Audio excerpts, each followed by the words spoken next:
pointed out in that statement, it was President Obama who gave up Crimea, who allowed Russia to take it over in 2014.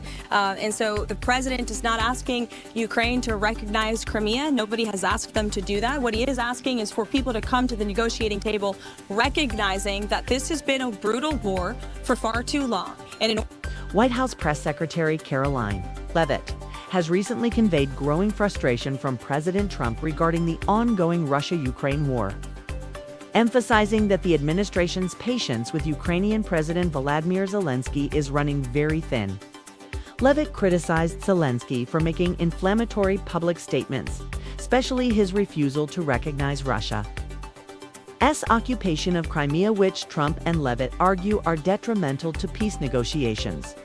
Leavitt accused Zelensky of megaphone diplomacy and attempting to litigate the peace negotiation in the press, which the Trump administration finds unacceptable. She reiterated that Trump is not demanding Ukraine recognize Crimea as Russian territory, but insists that both sides must be willing to compromise at the negotiating table to end the conflict.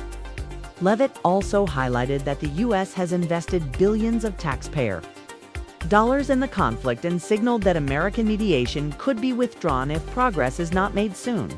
The administration's proposed peace plan reportedly includes U.S. recognition of Crimea as Russian territory and de facto acknowledgement of Russian control over 4 eastern Ukrainian regions in exchange for certain concessions from Russia and security guarantees for Ukraine from European allies.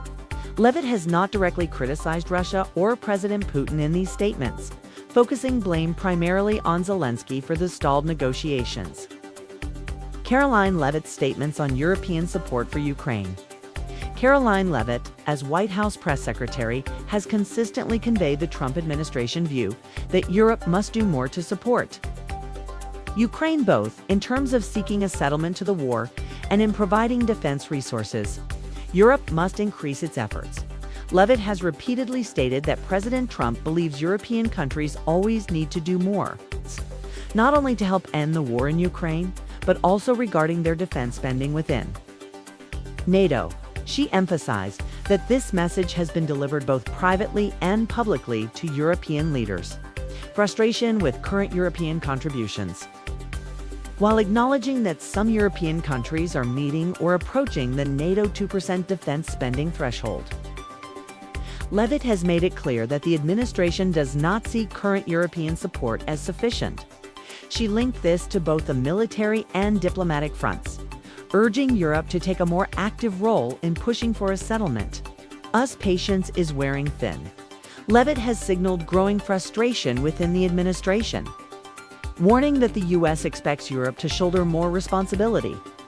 She has suggested that if progress is not made, the U.S. may reconsider its own involvement, putting additional pressure on European governments to act. No U.S. backstop for European security guarantees. The administration has made clear it will not provide the kind of security backstop for Ukraine that some European leaders have discussed, such as a European reassurance force. Leavitt's statements imply that if the U.S. steps back, Europe would have to manage Ukraine's security largely on its own, a scenario many analysts see as deeply challenging for European militaries.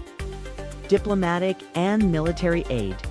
European countries have pledged record amounts of military aid to Ukraine in recent months, but Leavitt and other U.S. officials have cautioned that the U.S. now has priorities elsewhere and expects Europe to take the lead in supporting Ukraine going forward. In European support for Ukraine, Europe must do more militarily, financially, and diplomatically to end the war and support Ukraine. U.S. role in European security. U.S. will not provide a security backstop. Europe must assume greater responsibility. U.S. frustration with Europe growing. US may reduce involvement if Europe does not increase its efforts. Karoline Leavitt messaging has been clear and consistent. The Trump administration expects Europe to take a much larger role in both supporting Ukraine and seeking an end to the conflict. The U.S. is signaling that its own support is not open-ended, and that European nations must step up if they want continued progress and security for Ukraine. On U.S.-China relations, Leavitt has firmly stated that there will be no unilateral reduction in tariffs on Chinese goods. Despite some signals from President Trump about the possibility of lowering tariffs, Leavitt clarified that any changes would not occur without reciprocal action from China. This position comes amid ongoing tensions and stalled trade talks between the two countries, with both sides accusing each other of intransigence. Leavitt's comments reflect a hardline approach. The U.S. will not reduce tariffs unless China also makes concessions, maintaining high tariffs as leverage in trade negotiations. She reinforced that the administration is unwilling to commit to unilateral de-escalation and expects any tariff reductions to be part of a broader, mutually agreed deal. We just heard from President Trump on Truth Social talking about Zelensky and the Wall Street Journal article that just came out.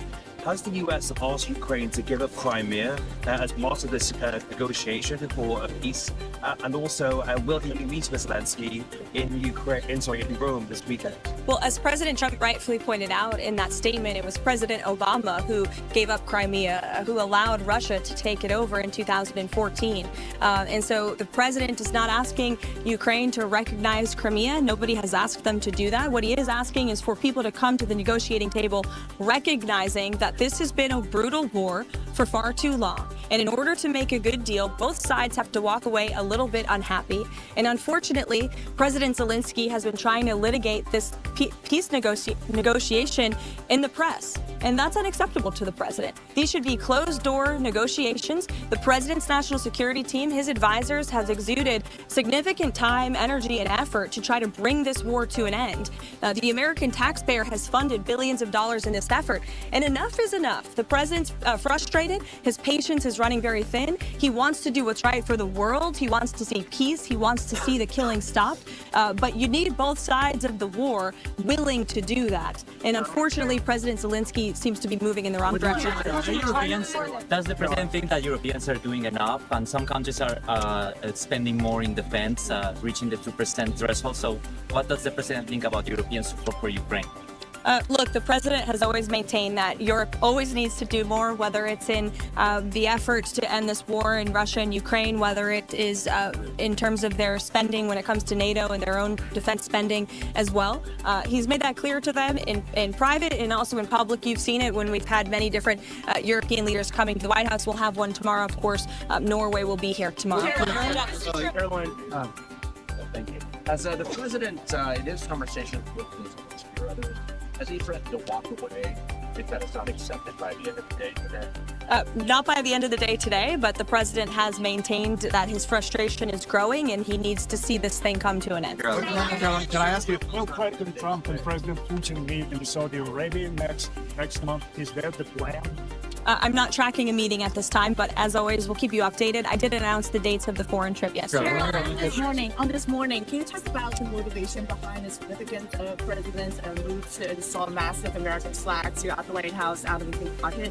I'm sorry? Can you talk about the motivation behind as well as the significance of the president's move to install massive American flags? Oh, the flags. I thought you were referring to the flags we lowered in honor of Pope Francis. Yeah, look, I mean, the president is a real estate developer at heart, and he's always looking for ways to improve the White House complex, not for him, but for future generations, for future presidents. He has some fun ideas for this complex, which we've kept well apprised of as they have happened and will continue to do. So you can expect to look up, I think, quite soon and see a very big, beautiful American flag, perhaps on the North Lawn and the South Lawn. I think it has yet to be decided. So we'll see you all later. Thank you. Caroline.